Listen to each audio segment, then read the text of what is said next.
Monsieur, bonjour, bienvenue à ce rendez-vous d'information. Dans l'actualité, le projet d'autoroute Yamoussoukro-Ouagadougou réunit des experts de l'UEMOA.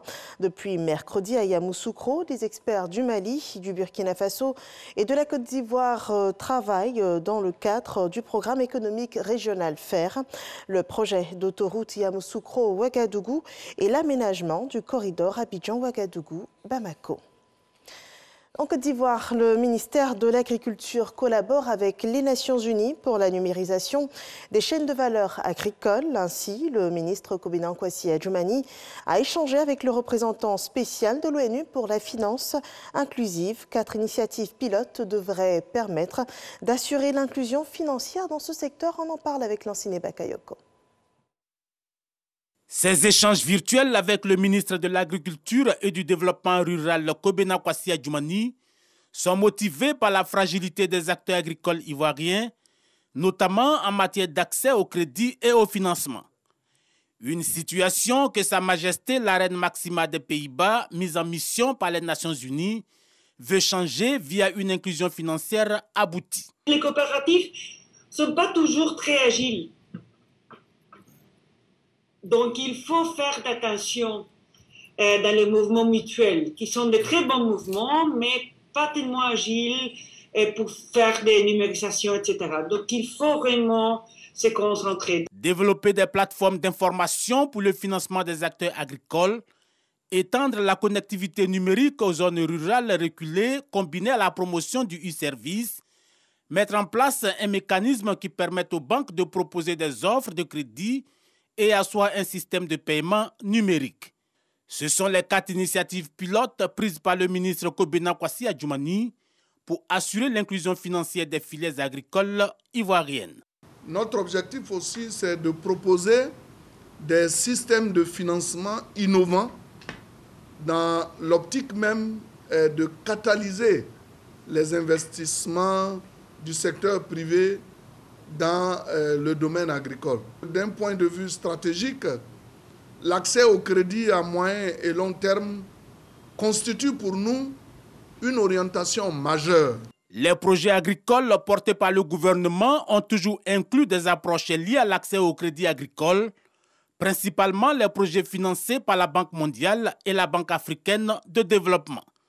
Problème, ces approches n'intègrent généralement pas les systèmes numériques.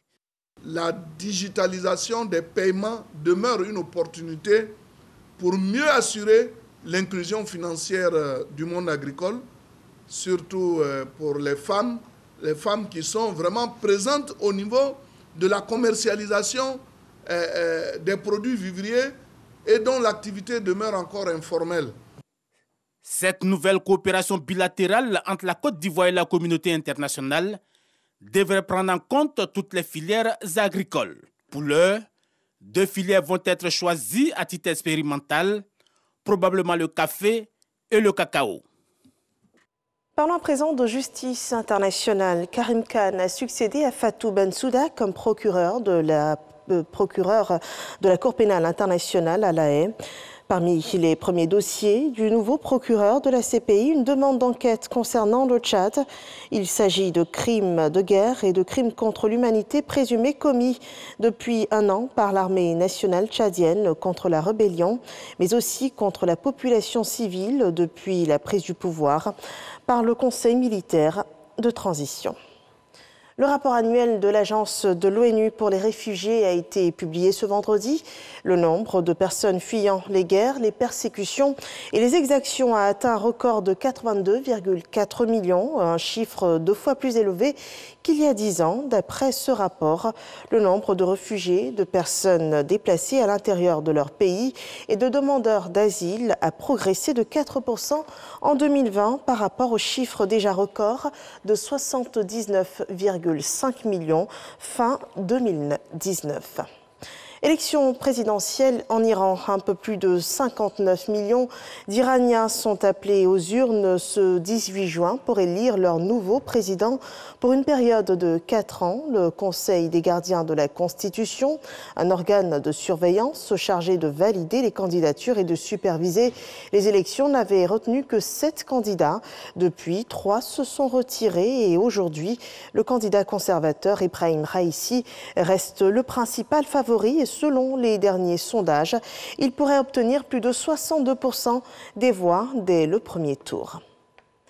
Pour la deuxième fois depuis la guerre éclair à Gaza, l'aviation israélienne a bombardé dans la nuit de jeudi à vendredi des cibles du mouvement Hamas dans ce territoire palestinien en représailles à des lancers de ballons incendiaires ayant déclenché une dizaine d'incendies dans le sud israélien.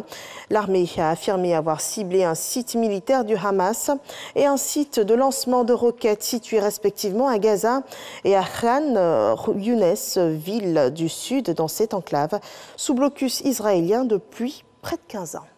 C'est la fin de ce flash d'information. Rendez-vous à 13h pour le journal de la rédaction.